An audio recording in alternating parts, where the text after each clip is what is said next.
I took a stroll downtown this evening when I heard music echo through the night. So I started running so I wouldn't be too late. In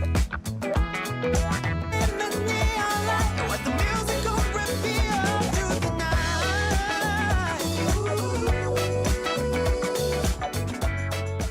night. Welcome everyone to Coaching in Session. My name is Michael Rearden and I'll be your mindset coach today. And today we're going to be talking about the difference between finding a strong mindset and then going with the mindset on what society is bringing. Because there's a conversation that should be happening, but the viewpoint is going to be in between the lines of what's right and what's wrong and what's accepted and what's not. Today we're going to be diving into that, and I mean diving deep. If you're new to the channel, make sure to like, comment, subscribe, and to share this video and or audio to help build a community of like-minded individuals to get into a stronger and better mindset. Today, I'm bringing on an author, a writer. He has a different perspective on how life is. It's not so much of what society is telling us, because society is telling us to jump off a cliff. And if you don't believe that, look at the news. That negativity, what do you think it makes you naturally want to do? Cower, fear. And that drives your brain to think, I need to learn more about this because I need to equip myself. When in all reality, that's further from the truth. You want to make sure you're filling your mind with positive things rather than the junk that we're given on social media and our mainstream medias. So we need to get into a different type of mindset. So Douglas Robbins is, like I said, an author, and he has written books on how to view our internal beliefs, our mindset, our soul, whatever you want to call it, and to start to ask the question, what's really going on? Am I happy? What's the meaning of life? Is there more? There's so many questions that we have to begin to ask ourselves to finally get the answers that we are seeking. So I encourage everyone to watch this interview in entirety and then to come up with that conclusion after this episode, because you're going to notice something. Maybe the person that you are right now is not the person you should be. So how do we get there? Well, let's figure that out together. Here's an interview with Douglas Robbins and myself.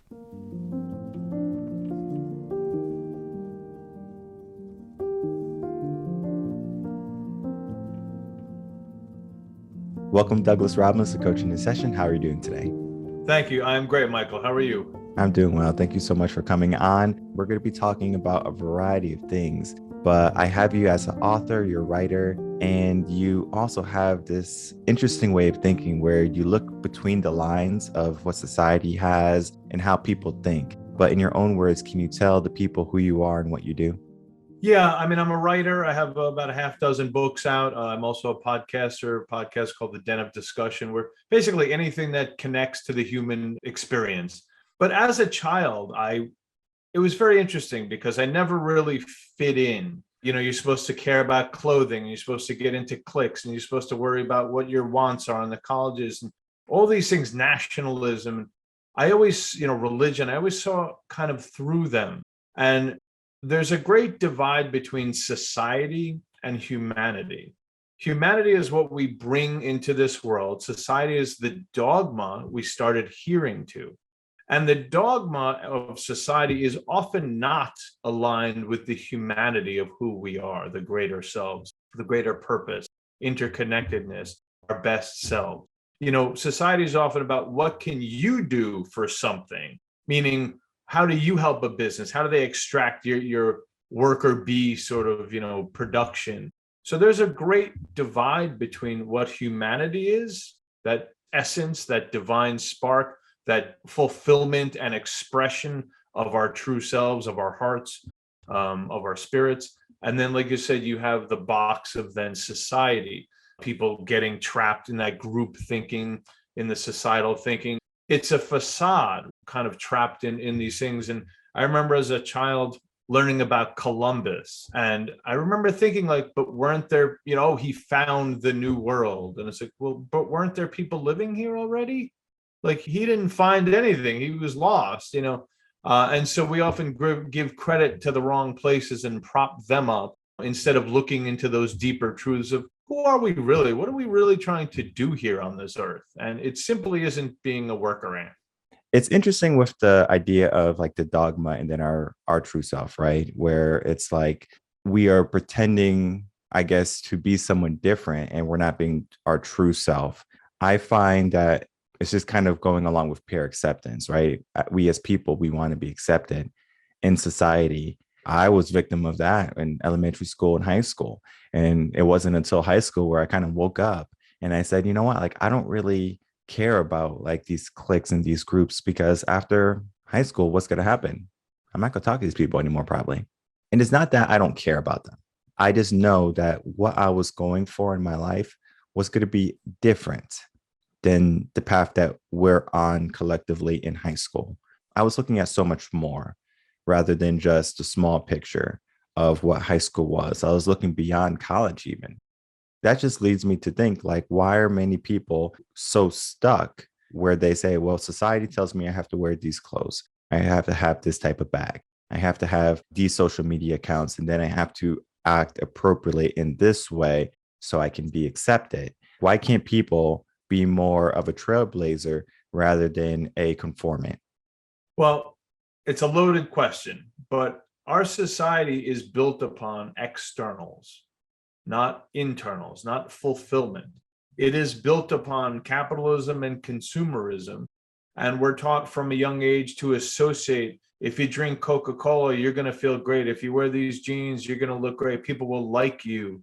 And that obviously plays upon growing up, evolving, becoming a child and a teen, and et cetera. Those are confusing times. Emotions also play on it. Your home life plays upon that. I was lost, to be perfectly honest with you. I had these insights. I didn't know how to hold on to them or what to do with them. And my parents were good folks, but they weren't seekers in that way. And I didn't get what I needed at home. And then you go to school, and the school at that time was really just a, production line, 35 kids in class and just moving you through. Some of the teachers were kind of nasty and belittling. And so you're just a little sponge. You don't know how to hold on to this great love or great passion or great understanding. And so it gets compartmentalized, it gets shoved aside. And, this is where identity is, and, how you see yourself in the world. And I really struggled with myself in the world in school, didn't really trust school. I never really wanted to excel at it because I didn't trust it. So naturally, you're not going to excel at something you don't trust. And then it's like, well, you got to go to college. You got to get a 40-hour-a-week job, and you got to get 2 kids, and you got to get a house with a picket fence. And it's like, no, those things didn't make sense to me. The college didn't even make sense to me because I thought like it was a big game, all of this. And it was a game I was losing. So I didn't really want to play it. So we're not asked to be our best. No one really cares who you are unless you force it upon the world and say, this is who I am, get out of my way kind of thing. But it's very hard as a child and a teen because it's such a confusing time to really honor that, to honor that self, to honor that truth, to honor, that self that's calling to you, because there's so much confusion. You do want to fit in. It's a confusing time. It's a very difficult time. So it's not built into our culture, Michael, to find fulfillment. And is it anyone's fault? Look, so many people are trying to do great things nowadays, trying to help each other, authenticity, help each people move forward, take care of the earth. But 50 years ago, 70 years ago, that wasn't on the forefront. It was survival and war and working at the factory. That was sort of, I'm sure there were people who were trying to expand out, but at the same time, I think people are starting to realize, and even through the pandemic, there's more to life than just making a buck and buying things, because I think people are realizing, even a lot of successful people are realizing, that's not fulfilling me. And so I think we're shifting culturally, but education doesn't, education is about information and regurgitation. It's not about fulfillment. And most of education is worthless information. It does not help you navigate life. It's great to know about World War II, absolutely. But that doesn't help you deal with debt and or say abuse or healing or emotions or who you truly are. It doesn't help you honor that or hone that. So it's again a conflict between society and humanity, who we truly are and what we're really here for. I firsthand saw that. I'm a former educator. taught in the schools. Even when I was in school, I saw it. There is a way out where we can make people aware, but it's almost as you can show them the light, but they refuse to see it. They're like, I don't see it. And they just kind of still go down the wrong path. You're literally saying we should be doing this, but they still continue to do the old way. I find it so interesting how some people refuse to see that times are changing, how education or, just looking at the school system, how it is skewed in a way of not helping us as adults. Yes, it is like we do learn some things, right? Math, writing, some critical thinking, right? We learn some things, right? We also get that social aspect of what school is, right? So we can develop properly. Because if we don't get it, we are going to have issues later on. So it's kind of like two evils, where it's like we can go off on our own and seek that fulfillment and find deep meaning in life, but then we might be missing that social aspect because we don't necessarily need a class of 35 kids to be fulfilled. We don't need it, right? No. That's not it at all. I mean, kids. Well, go ahead, finish your point, and then I'll dive back in. Because the whole thing of just throwing people into a classroom is conformity. Everyone learns the same education. Everyone is going to be regurgitating the same things, getting the same test, and then that's how they're graded. And that child is going to be unique in the sense of they might not be good at math because that's not how their brain is wired, or they might not be good at English. Me, I was not a good English person. When I was in like second grade, third grade, English just was one of those things I just couldn't grasp. I was really good at math. So come sixth grade, I was like in honors math in algebra, but I was lacking behind in English. And it wasn't until, to be honest, college where I really got a foothold in English. And I said, now I got it. It took that long for me to finally say, all right, I can get my mind going into an English type of mindset and be proficient in writing, reading, all of that. But it took so many years. And school is so structured where we have the curriculum where it's like, you got to do this at this point. And if you don't know this, you're behind and you're inadequate. Yeah. I mean, I don't remember who I was listening to, but they're saying, look, a lot of kids start at the starting line. But if certain things happen to you, bad things happen to you, you're starting behind the starting line. And that's a tougher way to start your adulthood or life. But I'm not saying that, get rid of math and all those kind of things, or that every child, it's not about fulfillment as a child. But what I'm kind of saying it is like, if everyone is learning the same thing, right? And that's kind of what the design of it is, as you're saying, that kind of conformist mentality of everybody learn the same thing and everyone want the same thing. But, for instance, if someone was abused as a child, right? Let's say someone, some horrific event, there's nothing in, and maybe this isn't a place for school, but this is what I'm saying in a little bit where society misses the boat is there's an emotional place and there's the mental space, right? And so we often in school teaches you this, the mental, the intelligence, and that's great. You absolutely have to hone those skills: communication, socialization, math, learning, history, etc. And that's all great. It's all very important. But at the same time, if you're not developing the EQ or the emotional quotient and you're going into life broken, it doesn't matter what kind of information you have in your brain.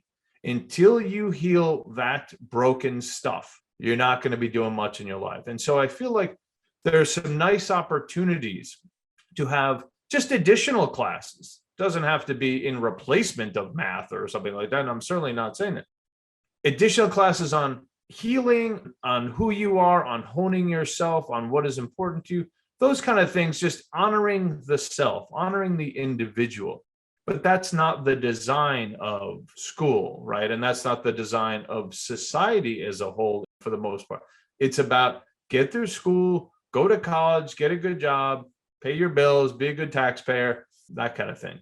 So I'm not saying in replacement of anything. I'm simply saying to honor that a little bit more and to help kids heal, help kids understand, help kids navigate. Because, obviously home is supposed to be the safe space, right? Home is supposed to be where you're encouraged and acknowledged. And quite often that's where you're harmed the most. And then you take that into the world with you. And so to get back to a little bit what I was saying is the humanity part gets trapped, right, with these emotional traumas.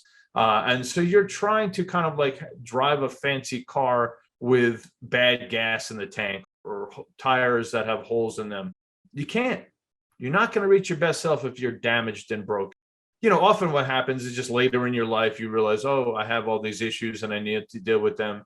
I'm 50 and I still have issues that I'm trying to kind of heal and get through, right?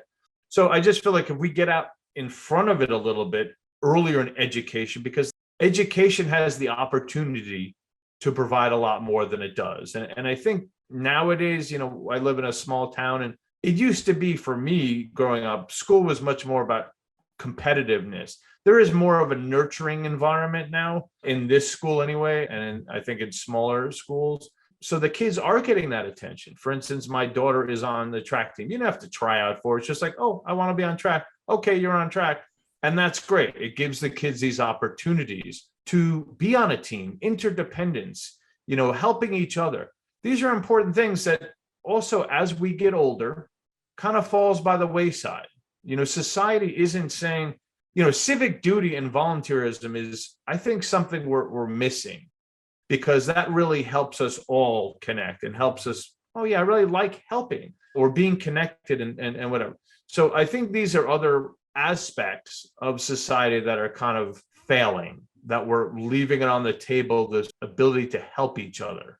And you're doing that and I'm doing that. And that's what, I think a lot of people are trying to get back to or to get to, because that's where we all move forward. And we definitely open up a can of worms with this topic. Uh-oh. Because it is so many directions we can go with this. One of the things that I just keep thinking about, what makes a person see the higher road and not the lesser road, number one. Number two, it's like we know that a child or a young adult is not equipped after they leave high school. We know that, right? They don't know how to balance a checkbook, most likely. They don't know anything about taxes. They might not know how to cook or clean. There's so many things beyond the classroom that they have to understand. In order to live, they have to know these things. And you're right. It starts at home, right? Mom or dad should be teaching them how to cook, clean, be proper members of society, do their taxes, invest, save. All of those things should be done in the home. But we're living right now in a society where mom and dad probably have to go to work, where we have two parents having to work just to make ends meet. Sure. And whether you want to say that's inflation, whether that's just the economy or the society we're living in or lifestyle, it could be any of those things. But the fact is, there's not going to be a two-parent household anymore. And I think that's detrimental to children, especially now where maybe fathers don't want to be a part of the picture. I know that's kind of like a conversation in the Black community where a kid will have a mother, but the father won't be in the picture. And that's going to be detrimental to that child because they're not going to have that father figure, that person to look up to. And I will tell you this, whether you believe it or not, a male will seek a male as someone to emulate at some point. It could be an author. It could be a doctor. It doesn't matter. A man is going to reach a certain age where they're going to look at another man, whether good or bad, and replicate it. And that's where in the Black community, not to go too far from our conversation, but in the Black community, where we have a continual basis of people going into gang violence, drugs, because that's what they see around them. And they don't have a father figure to say, we're not going to do that. Because if there was a father figure there that wanted them to be elevated, be better than he was, perhaps he would stop that. And that kid will say, well, I'm going to stop this, right? Because typically a young boy, especially if they have a father, they're going to have some type of figure there until the boy reaches around 15 years old. Then they get a little cocky. Maybe they get some muscles and they're like, I can take them. Probably not yet. But it's still that way of thinking, those emotions. There's just so many emotions that happen from when we're younger all the way to teens. And then we are thrown into the world and we don't even know how to handle the world. And we don't even know how to handle our own emotions. Yeah. And look, I mean, parents are just people, right? And they have their own baggage and struggles. And we look to them as if godlike creatures, as if they have all the answers. and they often don't. And they're often not giving you their best because they don't even have their best. My father was a good man, but he came from probably a pretty damaged childhood himself. And the apple doesn't fall far, the sins of the father, etc. And I looked to him for my self-esteem. I looked to him for my self-confidence, and I felt nothing but neglected and rejected. And so when I went into, you're talking about males will look to males. So I looked through what I thought were his eyes, how he saw me. And it was very negative, very, very bad. And so when I got to school, as I write in something, like I was already broken, because now I had this very low self-esteem because the person that essentially I loved the most and believed in the most, I thought or interpreted as didn't believe in me, that I was a disappointment, that I was, not worthy of love. And so that's how I started navigating life as well. I'm a loser.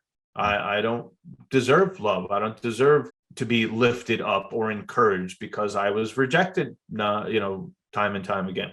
And so now you start navigating when you're a kid. This is now my first entry into the world, kindergarten, etc., of low self-esteem. Why would anybody really like me or whatever? I mean, I had friends, played sports, but that was my worldview, was I need to hide myself, because if not, the word, vulnerable is now thrown around, and it's true. But if you are hiding that part of yourself, sure, it's such a counterintuitive self-defense mechanism that the brain has, because you're hiding a part of you, but also you're hiding a part of you, meaning the good parts of you are hidden so people can't see them and you can't experience them either.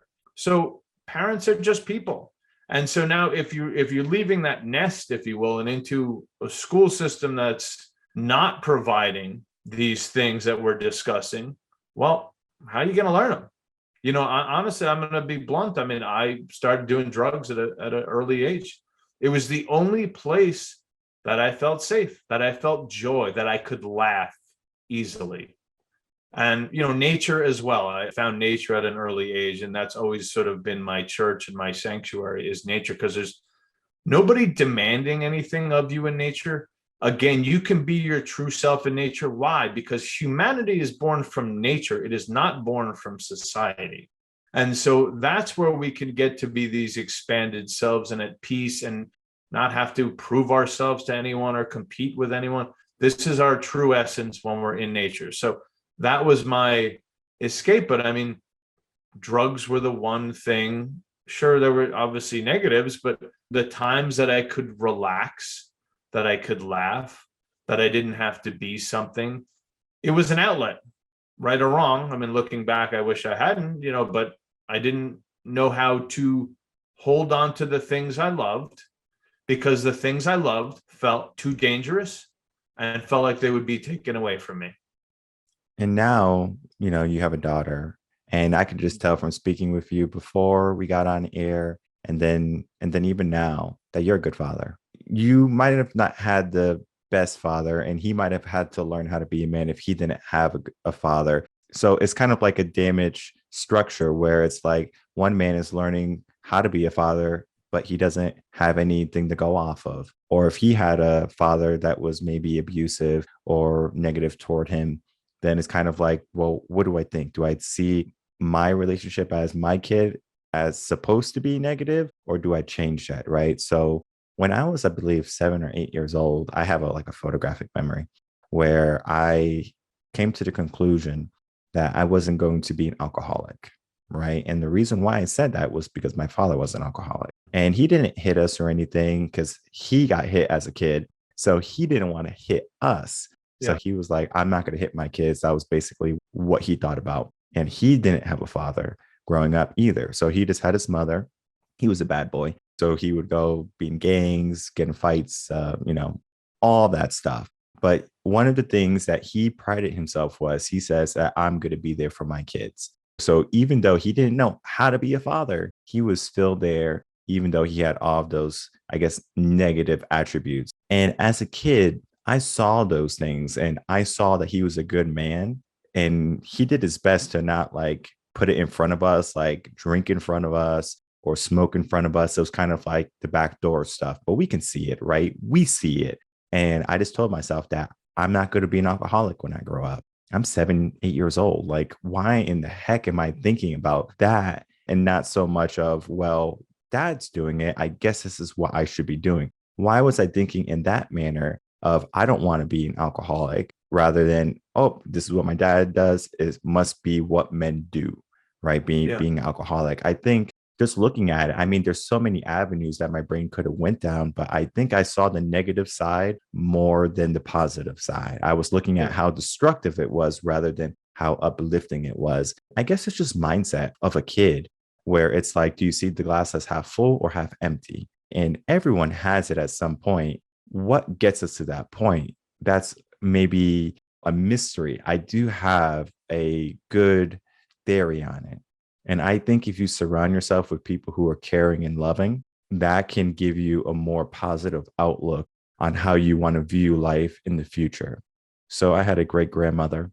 All my grandmothers were the sweetest, and they would teach us to be kind, to be loving, caring. And so we had that type of nurturing and caring, which helped us to see in a more positive light. And I mean, all of us came out good. So my brother, he's older than me. My sister's younger than me. We all have businesses. How did that happen growing up in the ghetto? I don't know. And the only way I can think that is a possibility is our upbringing. We had people who cared for us, people who loved and nurtured us. And I know it might not be in the household, in everyone's household, because stress is going to be prominent. And when you're stressed, you might not be thinking about love. You're just thinking about survival. Like, how am I going to put a roof over my kid's head? How am I going to put food in their belly? You're just trying to survive, make it day to day. And then that kid is trying to find that love, that affection, that nurturing, that emotional bond that they desperately need and they seek. So yes, it takes a family, and it doesn't have to be blood, a family to raise a child. And if you have someone who's more loving and affectionate, let them be more loving and affectionate, because that kid needs that. And then that kid knows that, hey, I'm looking for love, I'm seeking love. They can go to this person. If they're looking for some type of guidance or a heavy hand, they might go to this person, right? Because they understand who gives what. Kids are extremely intelligent when it comes to that. For example, let's say you can't watch TV, but your wife says, yes, they can watch TV, things like that. So they're not going to go to you anymore to ask if they can watch TV. They're going to go to mom. And so they're extremely intelligent with that. And what I think school can offer them is if they have good teachers. And I'm not saying all teachers are bad. Definitely not saying. Most of the teachers, I would say 95% of the teachers that I've worked with in my districts that I've worked are amazing. They have been amazing. They love the kids just like they were their own. Wouldn't change them. But then at the same time, they're getting piled with assessments, piled with data that they have to bring to the district, to the meetings and things like that. They don't have time. They don't have time. And now they're stressed, they're overburdened, and they can't do their job efficiently. And now a kid is going up to them saying, hey, I'm not getting love at home. Can I get it here in the classroom? And teacher's like, I'm too busy for that. So it's kind of like a compounding effect where there's so many hats that need to be worn, but there's not enough people to wear them. Yeah, and to get back to a couple of things before we move on, is my father also made a decision when he was 12. I remember him saying to me, I'm not going to be like my mother, because she was a very belittling, nasty woman, very degrading to people. But like your father was obviously a good man and obviously cared. He was doing the best he could and obviously raised you guys well. And by hiding the stuff, he was essentially saying to don't be like me. He's not saying, hey, buddy, here's a drink, because he certainly could have. Yeah. He did that once. Huh? He did that once. Yeah. Okay. Funny. Yeah. Right. But like he's saying, don't be like me with this. I'm going to hide this. I haven't been able to get rid of it myself, so I'm going to hide it over here from you guys. Mm-hmm. But clearly he knew what he wanted to be, and he was doing the best he could. That's a testament to who he really was, But regarding teachers, yeah, I mean, I'm not saying in the given or in the current situation of our education system, give more to teachers that, like they already have so much to do. I know several of them locally, and they don't have any more capacity for anything. But I'm saying in general, like that's probably the best environment for kids to get whatever as individuals, right? I'm not saying as it stands now, just throw more at teachers for them to do. And truth be told, a lot of teachers aren't skilled in this. They don't have the education in this. They don't have the awareness or mindset of this. So I'm just saying, like, in general, we can make school more than it is. We can make it better than it is to create adults who are ready and prepared to navigate the world, investing debt, healing emotions, all those kind of things. What do you really care about? What is your essence? All those type of things. So that's what I'm saying education can do, or some other aspects of society. But again, society isn't really about fulfillment. It's about you being a good consumer and buying crap. That's what society is about. You working, you paying some taxes and buying stuff. That's really the crux of it. And there's nothing wrong with that. I love buying crap too. I have a 4-wheeler, love riding that. And of course, but that's not our identities. And that's the danger of associating all these things with identity. All the commercials, you're going to slim down if you wear these jeans. You're going to be happy if you drink this soda. Well, none of that is true, right? It's all a facade. And that's the deeper truths we really need to get at, because they won't fulfill you. They can add an essence to life. They can add, a joy to life, of course. I'm not saying living like an austere monk or something like that, but those things that we're told to buy that will give you fulfillment are a lie. They will not give you fulfillment in your deepest soul. They will not heal your hurt from the past. What I do as a coach is I understand that so well, because now we're going off into the world being adults, right? So now we're getting into the real conversation, right? Before it was just the foundation. Now we're getting into people going off thinking that they're going to find happiness in this car, this home. And my first book that I just completed, it's still not out yet, is all about happiness. And the reason why I did that was because we have been fed this belief about happiness, right? This is going to make you happy. And then my second book is going to be about the mindset, about what we should be going on. So it goes in chronological order of what needs to be talked about first. And I think happiness, this is one of those things where society says, well, you want to be skinny, right? You want to look good. You want to be in this nice fancy car. You want to be in this beautiful home. And that might not be what you want. And sometimes people just get into the American dream, per se, let's just call it that they have to have that at a minimum base. Otherwise, they're not going to be accepted. And again, we go back to what we talked about early on. We look for that acceptance. And then we finally get to a point in our adulthood life where we say, all right, I'm broken. I need to fix myself. That's what I saw in the schools. I saw people were going down that road, and then we were going to have an issue later on. And I wanted to basically fix all the problems that were never addressed. And as much as I hate to say it, I have a job for life where mindset, personal development, helping people get to their higher selves is going to be forever prominent. And I mean, the quarantine and the lockdowns, that's just enforced. Yes, I have a job for life. This whole business is going to thrive even more so than what it has already have, because people are so damaged already. And we just keep on tacking on more negativity, more propaganda. And we are just saying, hey, society says this, you got to follow what society says. And we don't necessarily, again, look at ourselves and see what we want and then start to live how we want to.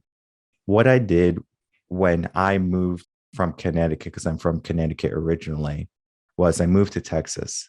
That's 1,800 miles away.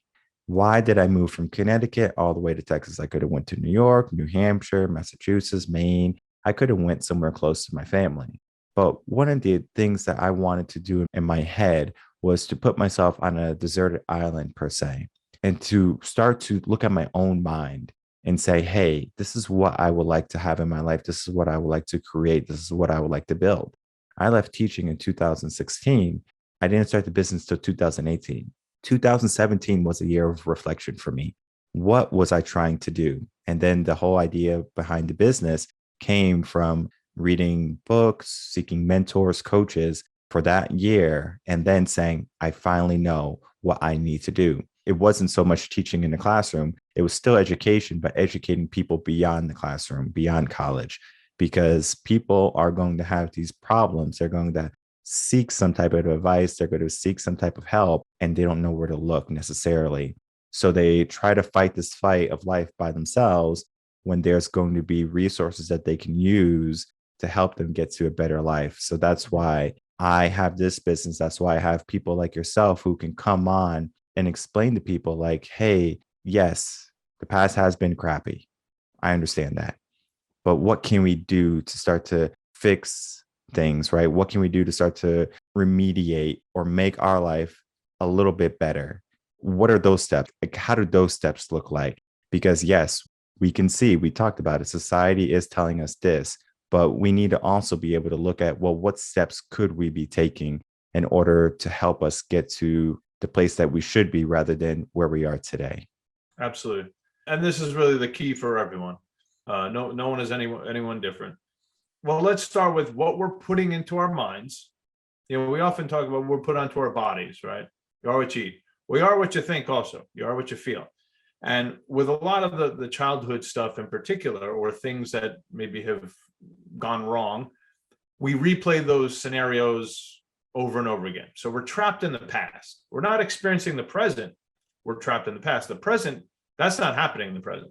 But our minds, those triggers, those emotional triggers happen, something externally triggers it, and now we're trapped in the past again, right? It's a deadly cycle. And you can live your whole life like that until you start trying to shift. And that is, what good stuff are you going to put in? Maybe listening to Michael's show, maybe listening to Tony Robbins or David Goggins. There's a million people out there that are inspiring. They go, and once you start putting the good stuff in there, you automatically start feeling better.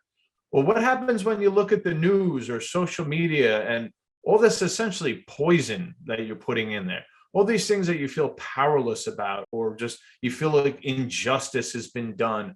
I've actually been getting away from social media because I realized it's just this free for all in there. It's not, oh, I'm looking for X. Well, it's just going to be a billion things coming at you. Someone got murdered. Someone did this. It's just like, it's too much information. It's overload. And a lot of it is very negative. People calling, everyone has an axe to grind, right? On social media. It's almost like people feel powerless, but let me get on social media and give someone a bad review. I'm going to say what I think, well, that's not helping, right? It doesn't help you heal, and it doesn't help the person.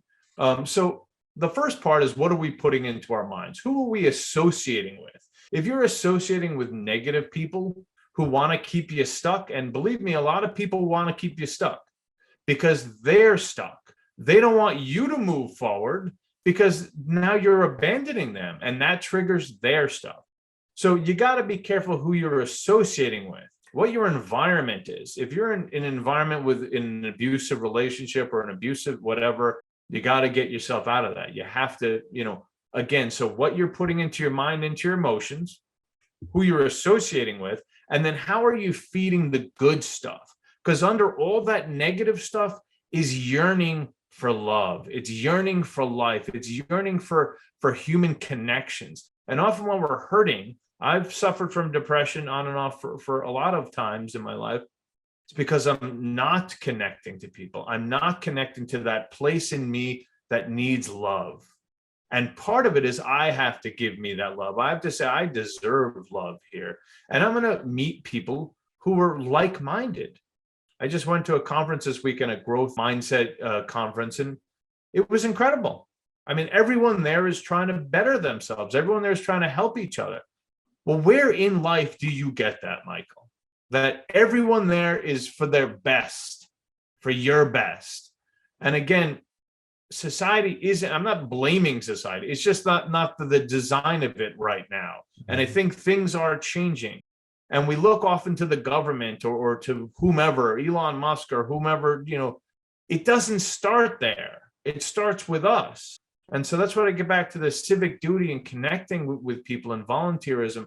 You can't feel like crap when you're helping people, right? When you've helped people, you automatically start feeling better because that's helping you inside of you. It's helping you heal.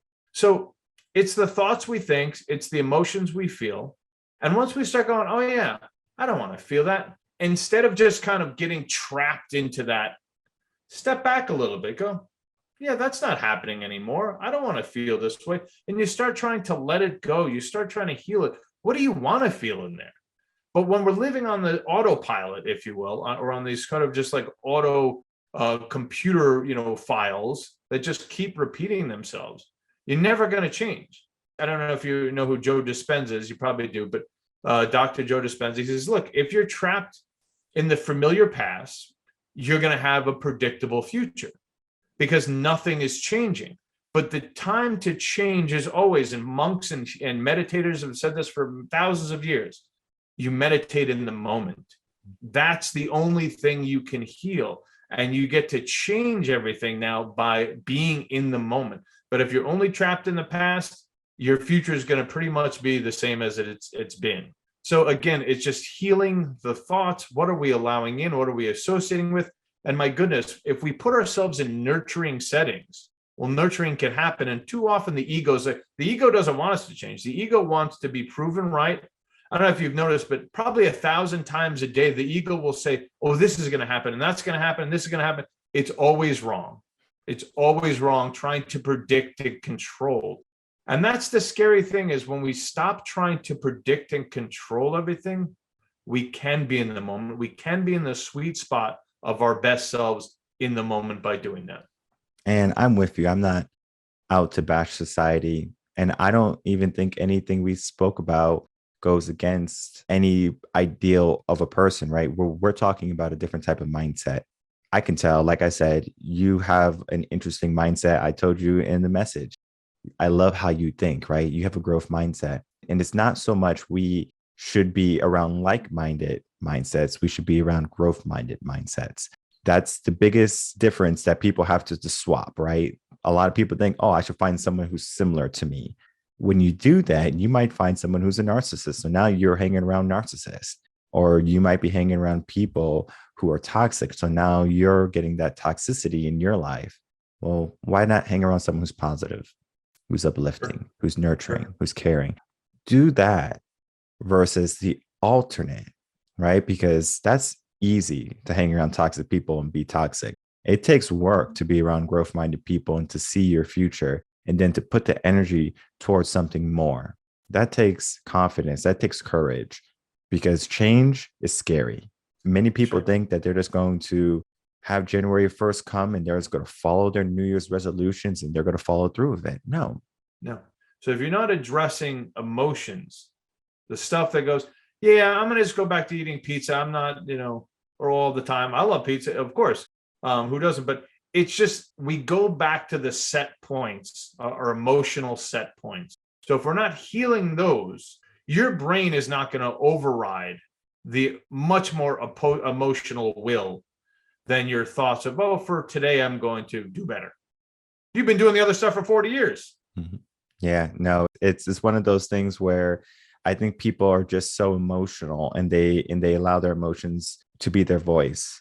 And one of the things that I am forever mindful of, we are in control of our thoughts, our feelings, and our actions, and the feelings synonymous to emotions. So if I can control those three aspects of my life, I have control of my life, of the way my mind thinks. Now, of course, there's going to be situations where I might want to act and be more emotional. That's fine, right? I'm human. I'm going to go down that path and then adjust where I need to adjust to get back to being mindful, to being aware.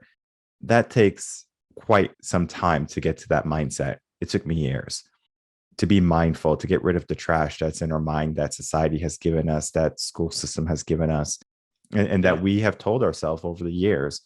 We have to take some time, tidy up the space in our mind, and then delegate what are we keeping and what are we getting away from.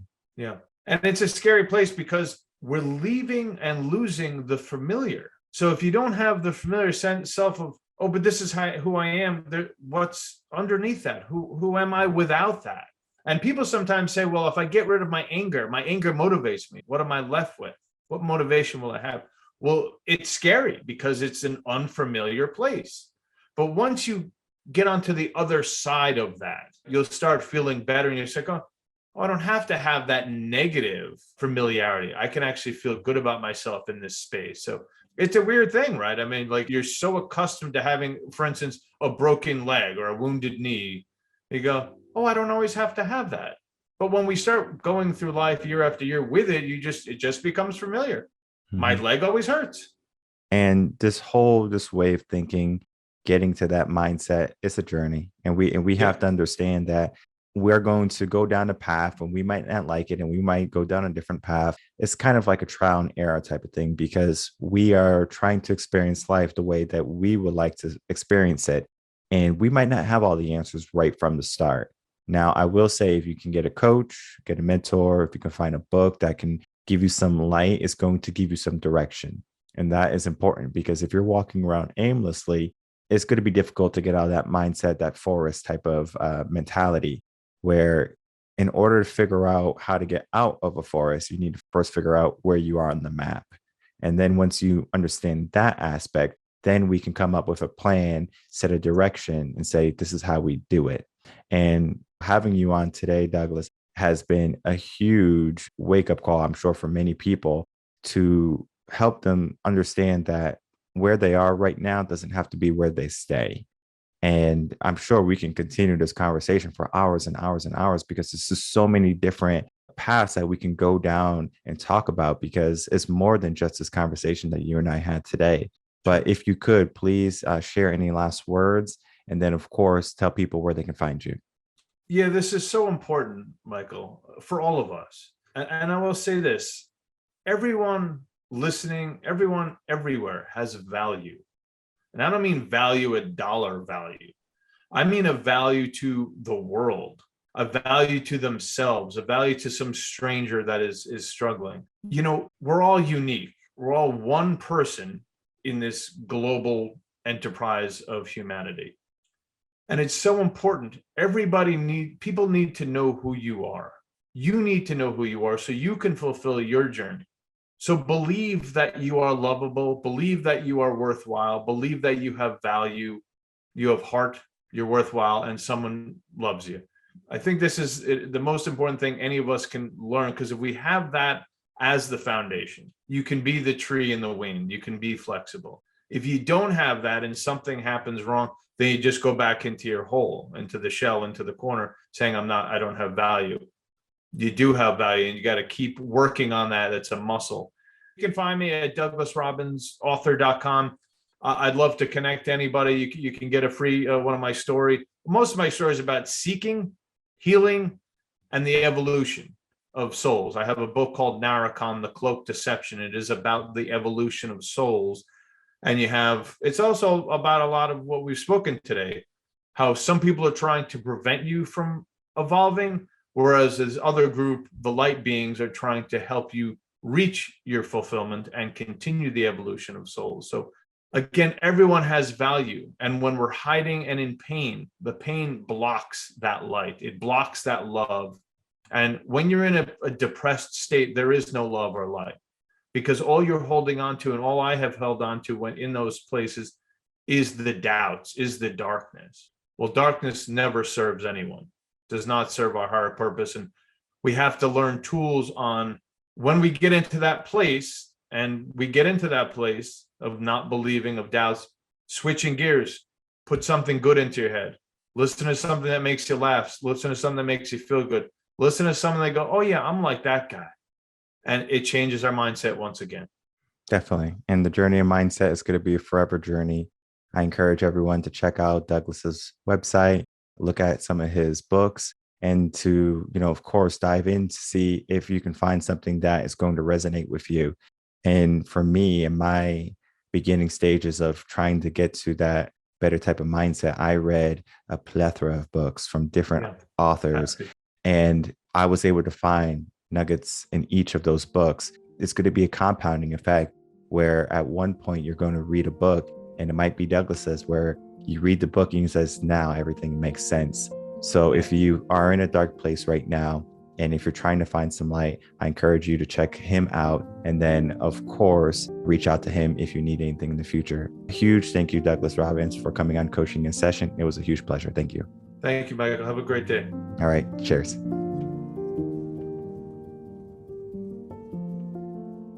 All right, everyone. Thank you so much for watching the interview with Douglas Robbins and myself. I encourage you to, again, check him out. And a huge thank you for him coming on, speaking with me about the work he does, and then giving his 2 cents about what's happening in the world and our minds. Because if we take a look, there's a lot of damage that needs to be repaired. And I have the tools to do it. So if you're ready to seek that repair to get your life to a better place, head over to reverendconcepts.com and then get the coaching that you need in order to elevate yourself and to repair your life so you can have something that is not only pristine, but also prominent in the efforts to helping you get to the life that you want. My name is Michael Rearden. I'm a mindset coach. If you have any questions, you can email me coachinginsession@gmail.com, and I will see everyone on the next episode of Coaching in Session. Until then, everyone, take care.